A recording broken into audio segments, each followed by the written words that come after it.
오늘 말씀은 70명의 제자를 2명씩 짝을 지어서 파송하는 장면입니다.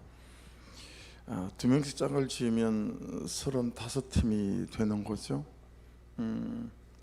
35개 지역을 또는 35개 가정에 또는 어떤 사람에게 보냈다. 근데 친히 가시려고 하는 각 동네와 각 지역이다. 이제 그렇게 앞서서 보내셨다라고 하는 거, 이게 눈에 좀 들어오는 대목이죠. 앞서서 보내셨다라고 하는 거. 그러니 오늘날 예수 그리스도를 믿고 알고 있는 저와 여러분들도 동일한 거죠. 우리도 2명씩 짝을 지었는지 또는 모르겠으나 우리도 주님께서 앞서서 보낸 파송한 그런 하나님의 사람들이다라고 볼 수 있겠죠. 자, 이 사람들이 전해야 하는 핵심 메시지를 살펴보는 것으로 아침 시간을 좀 보냈으면 합니다. 9절로 한번 가보십시오. 9절에 가보시면 하나님의 나라가 너에게 가까이 왔다. 박스를 좀 치면 될 것 같죠. 이게 70명의 제자를 둘씩 짝지어 보내시면서 그들이 가서 전해야 하는 핵심 메시지였었습니다. 자, 11절에도 가보십시다. 하나님의 나라가 가까이 온 줄을 알아라. 그러니까 이건 이제 복음을 반대하는 사람들이, 영접하지 않는 사람들이에요. 그 사람들에 대해서 발에 먼지를 떨고 나오되 꼭 이 말은 전해야 한다. 어떤 경우에도 이 말은 전해야 된다는 거예요.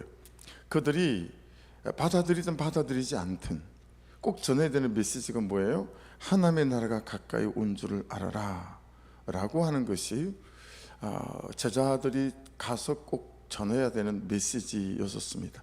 자, 그러면 여러분, 하나님의 나라가 가까이 왔다라고 하는 것은 어떤 의미를 갖고 있는 걸까요? 하나님의 나라가 가까이 왔다, 말씀에 비추어서 일단 문자적으로 좀 봐야 되겠죠. 12절을 보십시오. 9절에 하나님의 나라가 너에게 가까이 왔다, 11절에 하나님의 나라가 가까이 온 줄을 알아라, 그리 말씀해 놓고 12절 같이 한번 읽겠습니다. 시작. 내가 너에게 말하노니 그날에 소돔이 그 동네보다 견디기 쉬우리라. 그리고 13절은 화 있을진저 고라시나 화 있을진저 베세다야 이렇게 말씀하시고, 14절에는 심판 때에 두루와 시돈이 너희보다 견디기 쉬우리라, 이런 말씀들을 연이어서 계속 말씀하고 계세요. 그러니까 먼저 보시죠. 소돔에 있었던 게 뭐죠? 소돔에 이렇게 있었던 거, 창세기 19장에 이 내용이 나오잖아요. 24절 25절에 보면 여호와께서 하늘 곧 여호와께로부터 유황과 불을 소돔과 고모라에 비같이 내리사 그 성들과 온들과 성에 거주하는 모든 백성과 땅에 난 것을 다 엎어 멸하셨더라. 소돔에 있었던 게 뭐죠? 심판이죠. 그러니까 하나님의 나라가 가까이 왔다라고 하는 부분 안에서 여러분 지금 말씀 안에서 문맥적으로 드러나는 건, 심판이 있을 거야. 자, 심판은 여러 종류의 심판이 있죠. 우주적인 심판이 있어요. 그건 뭐죠? 예수께서 세컨 카밍, 다시 오실 때요, 재림하실 때 우주적 심판이 있어요. 그런데 여러분 잘 보십시오. 현 시대에도 모든 나라에 전쟁이 있는 게 아니잖아요. 그런데 러시아 땅과 우크라이나는 전쟁이 있어요. 모든 나라에 기근이 있는 게 아니잖아요. 그런데 여러분, 여전히 기근으로 굶어 죽는 아이들이 수없이 많은 나라들이 지금 이 시대에도 있습니다. 그러니 우주적인 재림을 통한 여러분 심판도 있으나 지역별로, 나라별로, 민족별로 이런저런 심판도 있다. 가장 그한 건 뭐죠? 개인적 심판이죠. 개인적 종말이에요. 이게 죽어지는 종말, 그런 심판도 있을 수 있겠으나 이런저런 삶 안에서 일어나는 심판도 있을 수 있죠. 그런데 항상 저와 여러분은 예수 그리스도를 나의 구주로 영접한 우리는, 우리 심판은 어디에 근거한 심판이죠? 만일 심판이 있다고 할지라도 구속사 안에 있는 심판이죠. 그러니 우리는 두려울 게 없어요. 결국 하나님은 내 영혼의 구원과 내 삶의 구원을 위한 하나님 그분의 개입하심, 뛰어들어오심, 역사심이지 그 외에 다른 심판들은 아니다라고 하는 측면에서 우리 심판은 좀 남다름이 있죠. 하지만 어쨌든 여전히 우주적 심판, 그리고 지역별, 민족별, 나라별 심판, 개인적 심판과 종말들이 함께 있다라고 하는 것은 우리가 좀 이해를 가지고 말씀을 봐야 되겠죠. 자, 그러면 소돔과 고모라의 심판이 있었던 이유는 뭐죠? 창세기 18장에 가면 이제 이 이유들이 나와요. 아브라함이 말씀에 기록되어 있는 걸 보면 마므레 상수리 나무 아래에 있었어요. 근데 이때는 하나님이 오셨다 말씀해 놓고 그 다음 구절을 보면 3명의 천사가 왔죠. 그래서 막 대접해요. 자, 그랬더니 동네 사람들이 한밤중에 문을 두드리고 난리가 났어요. 그 남자들 들어가는 거 봤는데 내놓으라는 거예요. 왜 그래요? 동성애, 이 동성애에 대한 성폭행 하려고 내놓으라는 거죠.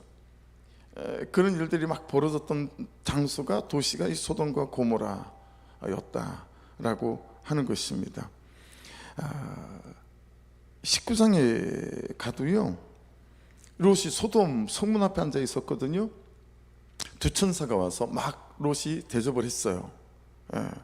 그런데 동네 사람들이 내놓으라고 또 막 그러는 대목이 있죠.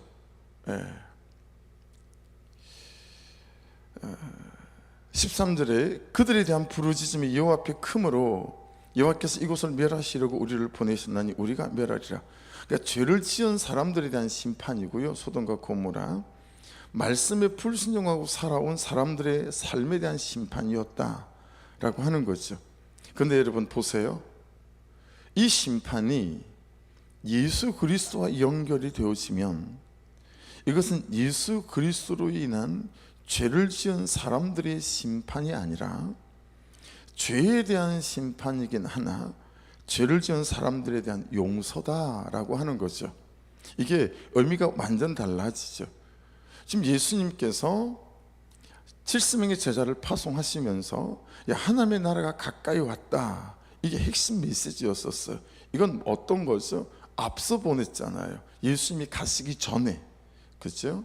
지금은 보혜사 성령으로 말미암아 온 인류가 시대와 지역을 나누지 않고 동시다발적으로 우리가 이 보혜사의 은혜, 또 보혈의 이 은혜를 그냥 함께 받을 수 있는 거지만, 이때는 육체로 오신 예수 그리스도이기 때문에, 그죠?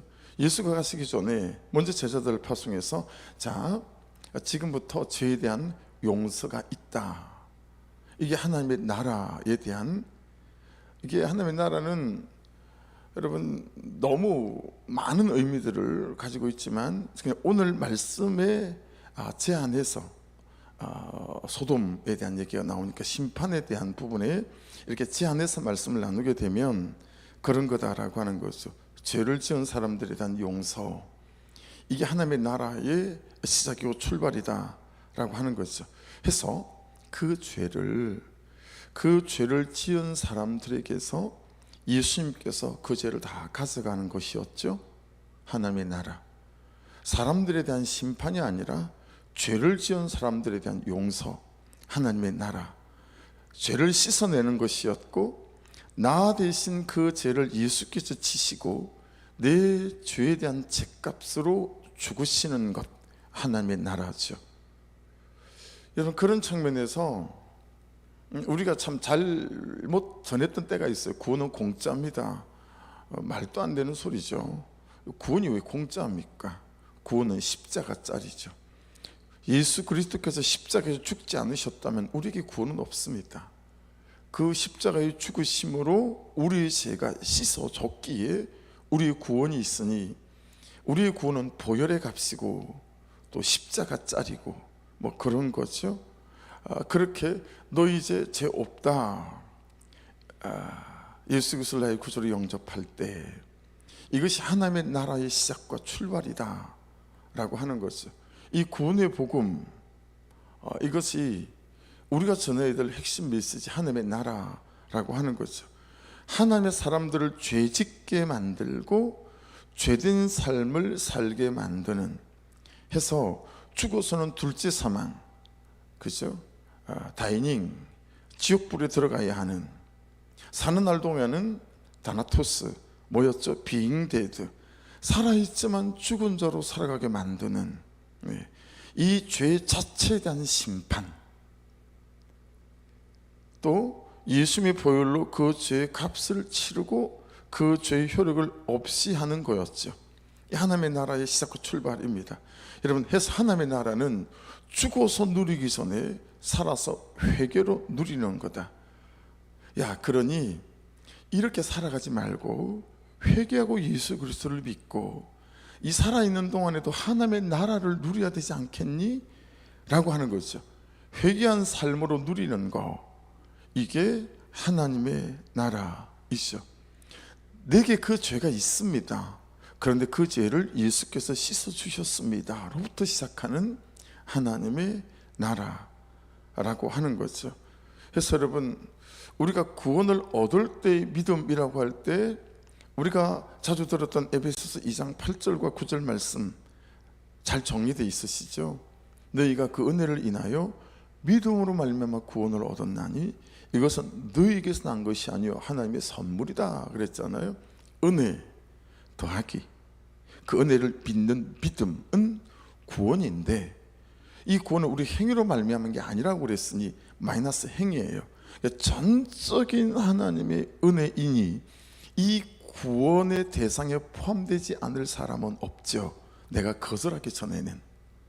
누구라도 예수 그리스도를 나의 구주로 고백하고 영접할 때 이 구원의 은혜를 누릴 수 있는, 구원 얻을 때 믿음은 그냥 그 은혜를 믿음으로 구원을 받는다 라고 하는 거죠.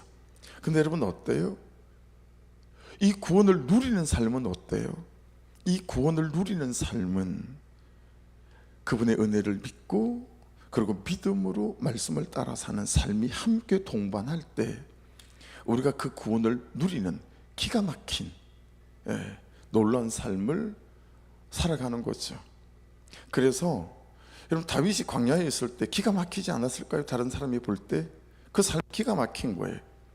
왕궁에 있는 사울 왕보다 도망을 다니는 다윗이 더 하나님의 나라를 누리는 거죠. 요셉을 팔아먹을 때 요놈 잘 되었다, 넌 이제 죽었다, 고생 좀 해봐라 이러고 형들이 팔았겠으나 보디발의 집에 가 있는 요셉이 하나님의 나라를 누리고 살아가잖아요. 여러분, 정말 오해와 착각에서 벗어나야 되는 것은 우리의 형편이 이래서 하나님의 나라를 누릴 수 없다, 그건 정말 비복음적인 거예요. 하나님의 나라는 우리의 형편과 상황과 현실에 관계없이 오늘 지금 여기서 하나님의 나라를 누릴 수 있다라고 하는 것이 말씀이 말씀하시는 바요. 여러분이 한 번쯤은, 두 번쯤은, 세 번쯤은 경험해 본 바고 저 또한 경험해 본 바 아니겠어요? 그렇죠? 그러니 정말 아들이 죽은 죽음의 현장에서 그 장례식이 잔칫날로 바뀌는 하나님의 나라를 제가 누려본 경험이 있지. 그렇죠? 그리고 오늘 12시 넘기기 전에 딸이 죽는다고 하는, 여러분, 그런 현실 상황 가운데에서도 어때요? 하나님의 누려를 보는 은혜가 있고. 그러니 여러분, 이 하루도 우리 현실과 상황과 삶의 또 감정의 상황과 관계없이 참 예수 그리스도 앞에 나와 회개하고 자복하고 통회함으로 말미암아 우리의 삶이 하나님의 나라가 되어지는 이 누리는 삶이 될 수 있기를 주의 이름으로 축복합니다. 큐티책 제일 앞으로 한번 넘겨보실래요? 큐티책 표지를 보세요. 매월 큐티책 표지에 이게 따라붙어 써 있어요. 말씀대로 믿고 살고 누리는 큐티인. 여기 우리는 뭘 하나 더 보탰어요? 말씀대로 믿고 살고 누리고 전하는. 이게 뭐예요? 하나님의 나라예요. 이게 하나님의 나라입니다. 그렇죠? 여러분, 이 하나님의 나라가 이 하루도 여러분의 하루가 될 수 있기를 주의 이름으로 축복합니다. 그러니 지금 예수님이 70명의 제자들을 둘씩 짝을 지어서 35개의 지역이나 또는 가정으로 보내시면서 하나님의 나라가 가까이 왔다라는 메시지를 선포하는 것은 뭐겠어요? 예수 그리스도의 대속이, 구속사가 시작되었다. 라고 하는 거죠. 이제 하나님의 나라가 시작되었습니다. 그 삶의 짐, 무게, 죄의 짐, 그것 때문에 눌려 살지 마시고요. 옛날에 했던 그 선택, 그 사건 속에서의 불순종으로 고통당한 이 삶, 이제 하나님의 나라가 시작되었습니다. 회개하고 예수 그리스도를 나의 구주로 영접하며 그 모든 죄를 주께 맡기고 이제부터 하나님의 나라로 여러분이 세워져 갈 수 있기를 주의 이름으로 축복합니다 라고 하는 메시지 아니겠습니까? 나의 죄를 씻어주시는 구속사, 할렐루야. 나의 죄를 씻어 나를 구원하시고, 아멘. 지금 여기서 하나님의 나라를 누리고 사는, 아멘, 하나님의 구속사가 시작되었다 라고 하는 것입니다. 그래서 16절로 가보십시오. 너희 말을 듣는 자는 곧 내 말을 듣는 것이요 너희를 저버리는 자는, 이 거절한다라는 뜻입니다. 저버린단 말은 말씀을 거절하는 거죠. 곧 나를 저버리는 것이요 나를 거절하는 자는 곧 나 보내신 이를 거절하는 것이다. 이 하나님의 나라를 거절하는 게 되어지겠죠. 그러니 여러분, 말씀을 듣는 것에 항상 우리의 중심이 잘 있어야 합니다. 최고의 교만은 말씀을 묵상하며 제가 깨닫게 된 거죠. 제가 다른 목사님의 설교를 듣는 것이 되게 힘이 드는 거예요. 그러면서 알게 됐죠. 우리 성도들도 내 말씀을 듣기가 힘들 수 있겠다. 그러면서 내 교만을 보는 거죠. 이야, 내가 은혜 받으려고 목사님들의 말씀을 듣는 것보다 그냥 말씀을 들으면서 여러분 말씀을 전하는 삶이 너무 자연스럽게 판단이 될 때가 너무 많아요. 네. 그래서 제 죄를 보는 거죠. 김양경 목사님의 설교를 하루 한 편은 들으리라. 요즘은 정갑신 목사님 설교를 한 편씩 듣는 편이거든요. 네. 그리고 이찬수 목사님, 뭐 2년간 제 멘토였으니까 또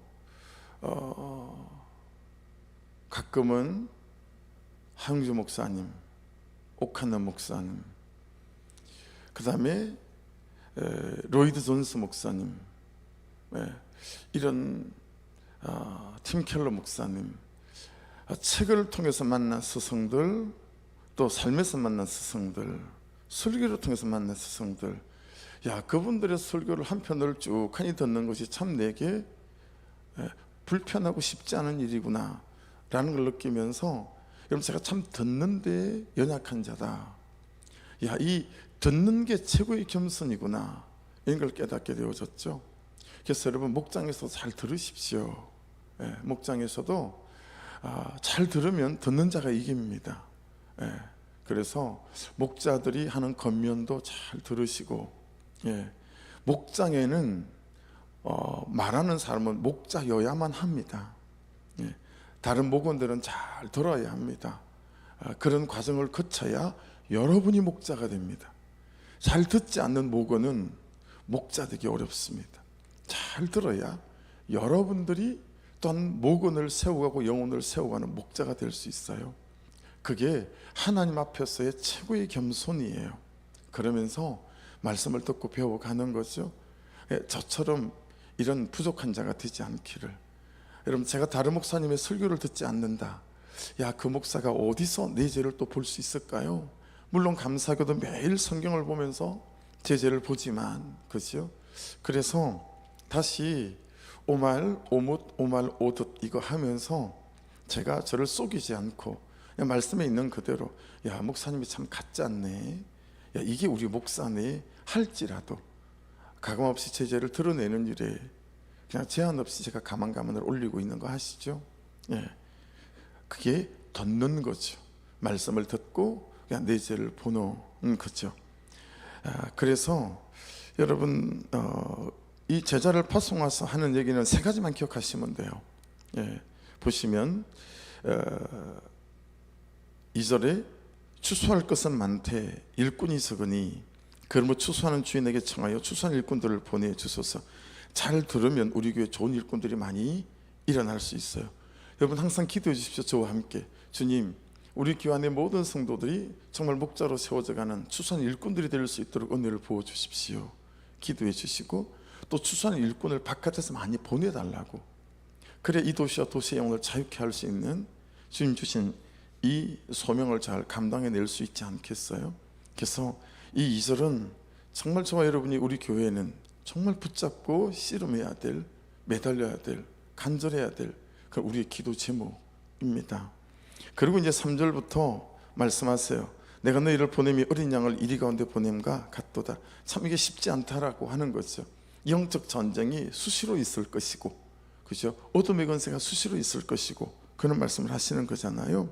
그러면서 여러분, 사역 이제 원리, 원칙 이런 것들이 나오는데 세 가지만 기억하시면 됩니다. 첫째는 여러분 시선입니다. 시선. 두 번째는 시간입니다. 그리고 세 번째는 시기. 다 시자 돌림으로 일부러 만들어 봤어요. 이 세 가지만 기억하시면 돼요.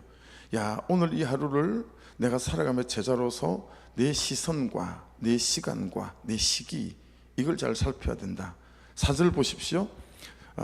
전대나, 이거는 목록으로 리스트로 해야죠. 8가지 목록이 나오는데 이걸 세 가지로 줄여본 거예요. 기억하기 쉬우시라고. 전대나 변황이나 신발을 가지지 말며. 무슨 뜻이에요? 전적으로 시선이 하나님께 있어야 된다는 거예요. 절대 의존. 야, 넌 하나님만 바라보고 하나님에게 시선을 놓지 말아야 돼. 네 모든 사역의 삶의 공급의 원천은 하나님이다 라는 거잖아요. 여러분, 오늘도 우리의 시선이 하나님께서 절대로 떨어지지 않도록 시선을 하나님께 두는 은혜가 있기를 주의 이름으로 축복합니다. 여러분, 그 얘기가 다 있어요. 시선에 대한 얘기. 그런데 이 시선이 세 가지로 나뉘어져요. 두 번째 시선은 뭐예요? 사람이나 현실의 시선을 두지 말라는 거예요. 그렇죠? 여러분, 자 5절을 보십시오. 4절을 그 두 번째 그 중간에 걸 띄워놓고 5절을 보시면 어느 집에 들어가든지 먼저 말하되 이 집이 평안할지어다 하라. 여러분, 참 그러지 못할 만한 사람들이 있어요. 또 6절 보세요. 만일 평안을 받을 사람이 거기 있으면 그의 평안이 거기에 머물 것이요 그렇지 않으면 너에게 돌아오리라. 나를 대하는 방식이 평안을 빌 수 없는 거예요. 그런 사람 있잖아요. 여러분, 친척 중에, 가족 중에, 심지어 우리 목원 안에서도 그런 사람이 있을 수 있죠. 도저히 내가 이렇게 참 겸손하게 낮아져서 섬기는데, 사람들은 여러분 제가 낮아지고 섬기면 약간 어떤 경향성이 있어요? 나를 쉽게 보는 경향성이 있죠. 그거 뛰어넘으셔야 합니다. 그 선을 넘기가 쉽지 않아요. 왜냐하면 나의 겸손을 그가 겸손으로 받지 않고 쉽게 보거든요. 그분의 인격이라 어쩔 수가 없어요. 그걸 가르친다고 되겠어요? 그럼 그것을 뭐 어떻게 하게? 그분의 수준이고 그분의 인격이잖아요. 그래서 참 나의 낮아진 것, 나의 겸손을 전혀 다르게 받아들여서 나를 쉽게 보는 경향이 있거든요. 여러분, 그게 사람을 보는 시선이라 평안을 빌기가 쉽지 않아요. 이게 지금 예수님께서 제자들에게 너 어떤 사람이든지 평안을 빌어야 한다, 복을 빌어야 한다, 이런 거 아니겠어요? 그러니까 하나님만 바라보는 시선이 너무 중요하고, 두 번째 사람을 바라보는 시선에 있어서 너 스스로 평안을 빌 사람과 빌지 못할 사람, 그렇게 나누지 말고 모든 사람에게 평안을 빌어야 된다라고 하는 사람에 대한 시선을 말씀하고 있는 거죠. 7절 가보십시오. 그 집에 유하며 주는 것을 먹고 마시라. 일꾼이 그 삭슬 받는 것이 마땅하니라. 이 집에서 저 집으로 옮기지 말라. 여러분, 왜 이 집에서 저 집으로 옮기고 싶을까요? 그 집에 갔는데 너무 대하는 게 시원찮은 거예요. 우리하고 달라서 여러분, 유대인들은 오는 손님에 대해서 굉장히 친절을 베푸는 것이 그 사람들의 일반적 삶의 문화고 경향성이에요. 그래서 오는 손님에 대해서 되게 지극하게 대접을 하는 것이 일부 사람들의 그냥 삶의 일반적 태도다라고 하는 거죠. 그런데 너무 그냥 별로인 거죠. 그러면 잘못 온 것 같다, 저 집으로 옮기고 싶다. 이건 어떤 현실에 대한 시선이라고 저는 해석을 했어요. 현실에 대한 시선, 하나님에 대한 시선, 사람에 대한 시선, 현실에 대한 시선, 여기에 좌우되지 말아야 된다라고 하는 거죠. 여러분, 제자로의 삶이 참 힘든 게 어떤 거죠? 현실에 대한 시선이에요. 사람들이 나를 바라보는 시선이죠. 이런 것들 참 곤혹스럽지 않아요? 저 사람이 나를 어떻게 볼까? 야, 내가 목사인데, 그죠? 다른 목사님들이 우리 교회를 보는 시선이 좀 그럴 때, 그죠? 또 내 현실이 참 다른 사람 앞에 꺼내놓기가 참 그할 때, 이런 것들이 제자로 산다고 그런 게 없을까요? 우리 김원경 선교사님처럼 사역을 마치고 숙소로 돌아가는 중에 카톡이 숑숑 카톡 날라오는데, 같이 대학교에서 미술을 전공하며 같이 공부했던 친구 하나가 박사가 됐다라고 하는 카톡. 미술하는 사람들한테는 전시회를 여는 게 굉장히 큰 거래요. 전시회를 연다고 하는 또 카톡, 막 이런 것들이 막 쏟아지니까 너무 힘들더라는 거죠. 그걸 쳐다보고 걸음을 멈춰서 하늘을 쭉 쳐다보는데, 하나님께서 주시는 마음의 감동, 부럽니? 근데 너무 하나님한테 들킨 것 같아가지고 마음이, 좀에 그 사람이 뛰는 걸 볼 수가 없어요. 근데 뛰다시피 막 뛰어서 숙소에 들어가서 이불을 뒤집어 쓰고 그렇게 울었대잖아요. 부럽습니다. 진짜 부럽습니다. 저는 왜 여기서 이 모양 꼴로 이러고 있는 거죠? 그러면서 그렇게 많이 울었다고, 그 얘기를 하는데 진짜 그렇더라고요. 여러분, 제자로서의 삶, 남편을 받아내는 삶, 아내를 받아내는 삶, 참 목원으로서 부족한 목자를 받아내는 삶, 목자로서 참 나를 어려워하는 목원을 받아내는 삶, 그죠? 성도들을 받아내는 삶, 목사를 받아내는 삶, 어느 것 하나 여러분 쉬운 게 없고 우리 현실이 간단치 않잖아요. 여러분, 그때마다 우리의 시선이 참 하나님께로 잘 갈 수 있기를 주의 이름으로 축복합니다. 그 다음 하나 제자들을 파송하시면서 중요하게 말씀하시는 게 뭐예요? 4절을 보세요. 길에서 아무에게도 모난하지 말며. 이게 사실은 난해 구절이에요. 이게 성경의 일반적 복음하고 대치된다라는 거예요. 예수님의 성품하고 대치된다, 이런 거죠. 이게 안 맞는 거다, 이런 거죠. 그런데 무슨 의미인지 아시겠죠? 시선, 두 번째 시간. 시간을 아껴야 된다라는 거예요. 여러분, 그마치 다급하게 생각하신다라는 거예요. 내 옆에 있는 사람에 대해서, 그 가정에 대해서. 예수님은 그만큼 다급해 하신다. 그 말은 그만큼 우리가 절실하고 절박해야 된다. 아니 뭐 때가 있겠지 뭐 라고 지나가기에는 참 그 영혼에 대한 때가 급하다라고 하는 것들에 대한 의미 있을 수 있어요. 그렇죠? 그런 부분 안에서 우리가 이걸 또 잘 마음에 좀 담아야 될 것 같다. 마지막 세 번째는 시선했죠. 그 다음에 시간했죠. 마지막 세 번째 시기입니다. 시기. 때에 대한 겁니다. 때에 대한 거. 하나님의 나라가 내게 가까웠다. 이것도 다 때에 대한 거잖아요. 그렇죠? 이때 때에 대한 거예요. 그래서 여러분, 지금 그 사람 앞에 내가 서 있는 거, 그 때인 거예요. 지금 내가 이 목장에 있는 거, 그 때예요. 거기서 배울 게 있어요. 지금 하나님 혹시 그 사람을 여러분에 붙여주셨다면 그 사람에게서 배울 게 있는 거죠. 그런 거죠. 그래서 여러분, 내 밑바닥을 보셔야 합니다. 내게 붙여준 사람들을 통해서. 여러분, 제 밑바닥을 목사로서 본 것 중에 하나는, 제가 말씀을 나눌 때는 아내에게는 이 얘기를 말씀을 나눌 때는 한 것 같지는 않은데, 제 밑바닥을 본 수치스러운 저의 수치죠. 작년에 우리가 7월 달에 우리 감찰에 기도회를 온 땅의 미랄교회에서 했잖아요. 여러분, 제가 말씀이 끝나고 나면 제가 기도회를 인도하는 게 제 순서였어요. 저는 그 자리에 없었는데 전화가 왔어요. 홍 목사님한테. 남 목사가 그 순서를 맡아서 마지막에 그 순서 좀 진행해 줬으면 좋겠어. 그래서 제가 그 자리에 없었기 때문에, 목사님 저 말고 그냥 말씀을 전하는 목사님은 다른 분들이 하는 게 나을 것 같은데 그렇게 하는 게 좋지 않을까요? 우리가 다 결정했어. 그러니까 남 목사가 해. 선배님이 말씀하시니까 그럼 알겠어요. 그리고 저는 또 그렇게 준비를 하는 거죠. 근데 5일 전인가 전화가 왔어요. 전화가 와서 이제 내가 그걸 해야 되겠다고. 이게 참 이런 경우가 거의 없기 때문에 제가 되게 당황스러웠었어요. 그래서 그러시라고 그렇게 말씀을 드렸죠. 그럼 그렇게 하시라고. 근데 그게 여러분 마음에 이렇게 되는 거 있죠. 마음이 꼬이는 거예요. 비비 꼬이는 거예요. 비비 꼬여가지고 이야, 뭐 저런 사람이 다 있나. 참 경우가 없다.